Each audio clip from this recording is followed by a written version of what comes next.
I've been practicing HIT pretty much since I started lifting, which is around 20 years, and I'm nearly 60 now. So almost 40 years I've been using myself, and then later on training other people from a variety of different people, from ladies that wanted to shape up and lose weight to professional athletes, professional bodybuilders, so a whole wide range of people that I've used the methods on and refined it over the years.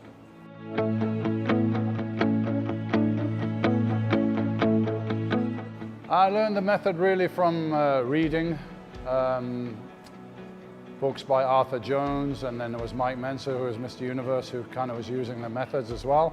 And I took the principles which already existed and refined them by studying on myself, keeping records, keeping a diary, which I think is very, very useful, so you can see the feedback.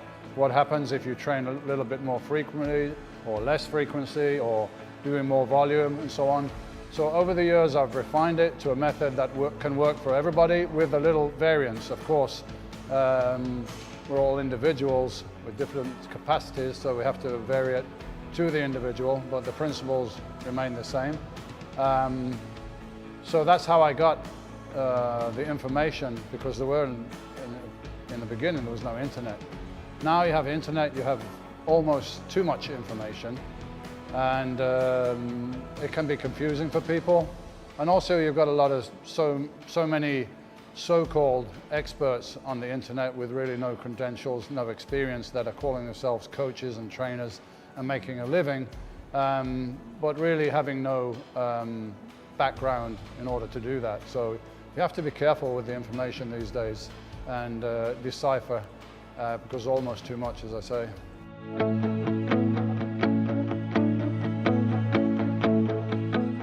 In professional bodybuilding circles, when I was competing, I was known as the game changer.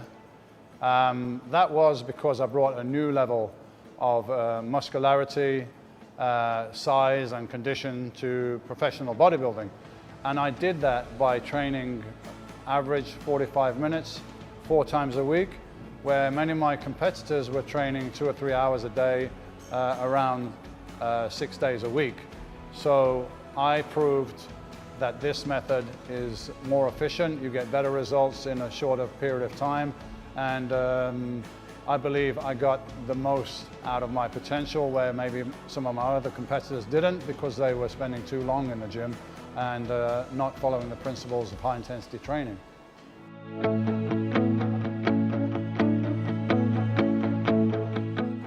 So the first pillar of the HIT training is the intensity of the training.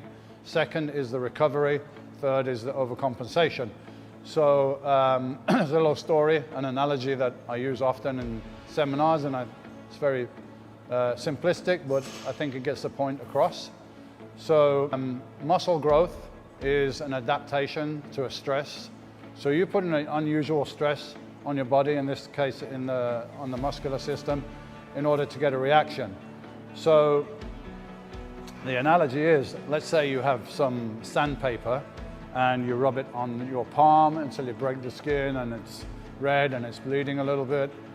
If you allow that enough time for that to recover, then the skin in the end will be a little thicker, a little harder. You'll get calluses on your hand, like I have from lifting all the weights over the years.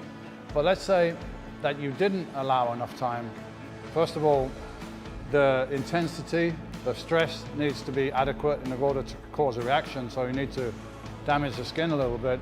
But let's say it's a little red and bleeding, and you don't quite allow enough time for recovery for that to heal, and you rub it again, you're really not going to get anywhere, you're just going to get some sore hands. So it's very simplistic, but it gets the point across. Another example is going out in the sun.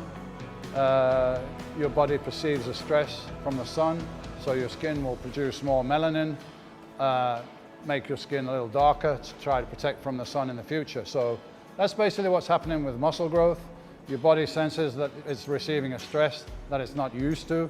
Then it needs to recover from that stress and overcompensate to kind of protect itself in the future. So it's very important that you pass a certain threshold of effort or intensity, because if you're working within a zone of comfort, the body has no reason to react. The body always trying to keep the status quo. So you need a stress in order to recover. You need to be able to recover from that stress. So those are the pillars of the HIT training.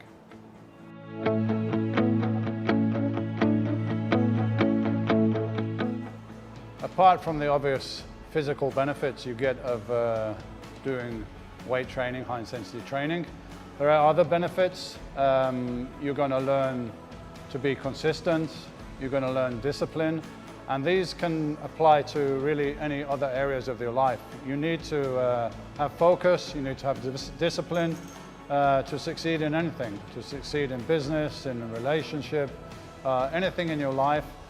This is going to make you a more positive and confident person, because you're going to face challenges in the gym and you're going to overcome the challenges, and then other challenges in life are going to seem easier. So you're going to get more than a physical benefit from the training system.